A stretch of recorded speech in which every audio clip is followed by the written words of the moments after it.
Donald Trump a pris une décision historique hier soir. Il reconnaît Jérusalem comme capitale d'Israël et ordonne les préparatifs pour y transférer l'ambassade américaine, ignorant les mises en garde internationales. Est-ce que cette décision vous inquiète?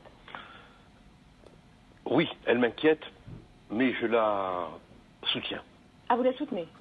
Au nom du droit international, hein, pas au nom de principes confessionnels. Israël est un État qui a le droit de choisir où se trouve sa capitale.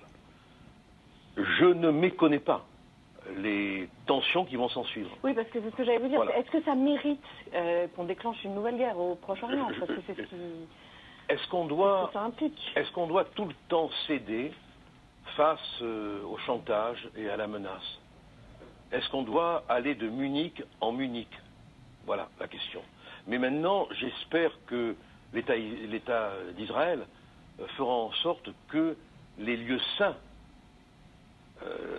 des pratiquants musulmans soient respectés dans leur accès, dans leur intégrité. Je ne doute pas que ce sera le cas. Il faut vraiment là qu'il y ait un effort politique pour permettre à tous les croyants d'accéder à leur lieu de culte dans le respect et dans la tranquillité.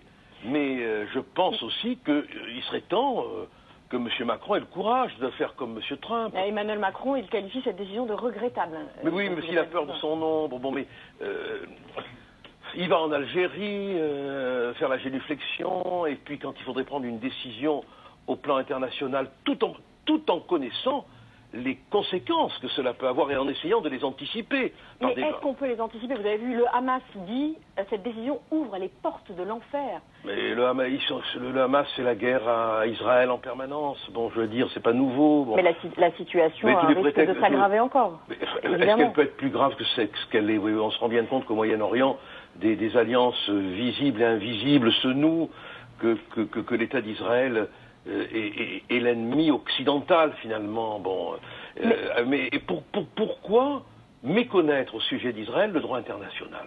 Pourquoi? Pour quelle raison?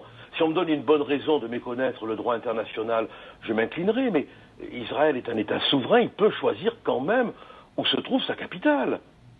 Le roi de Jordanie, le roi du Maroc, même l'Arabie Saoudite, oui, opposés à cette décision de Donald Trump. Mais on peut décider aussi de changer leur capitale demain. On verra comment ils vont réagir.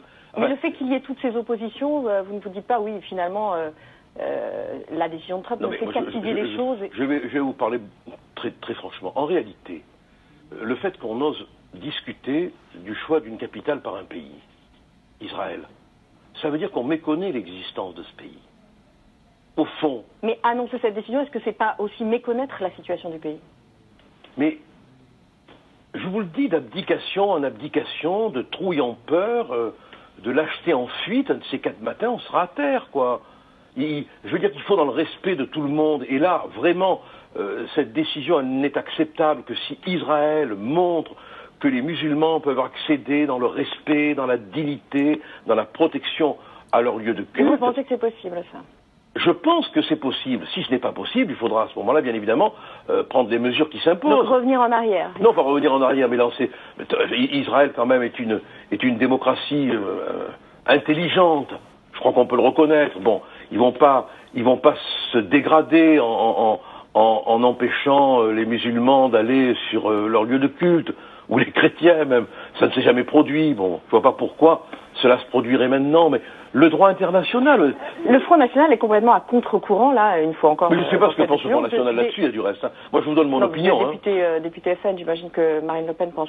oui, mais ils ont le droit... Alors moi, je reconnais à tout le monde le droit de ne pas penser comme moi. Hein. Marine Le Pen pense l'inverse de vous? Non, non, non, je ne dis pas ça, non. Je dis que moi, je m'exprime toujours en mon nom personnel. Donc Emmanuel Macron, quand il dit que c'est une décision regrettable, vous dites que c'est lui qui prend une décision et qui a une position regrettable. Mais c'est toujours pareil, c'est cette espèce de demi-mesure en permanence, d'incapacité à dire les choses comme elles sont, voilà. Bon, moi je trouve désolant qu'on n'ait pas d'homme d'État courageux, voilà. Des mauviettes. Bon, alors Trump, évidemment, il prend une décision... courageuse, vous trouvez, du coup? Oui, parce que, non, mais c'est la survie d'un État qui est en cause. Comment peut-on concevoir qu'un État puisse vivre si on ne lui reconnaît pas le droit de choisir sa capitale? En réalité, c'est la négation de l'État d'Israël, la contestation du choix de la capitale par l'État. Cette semaine,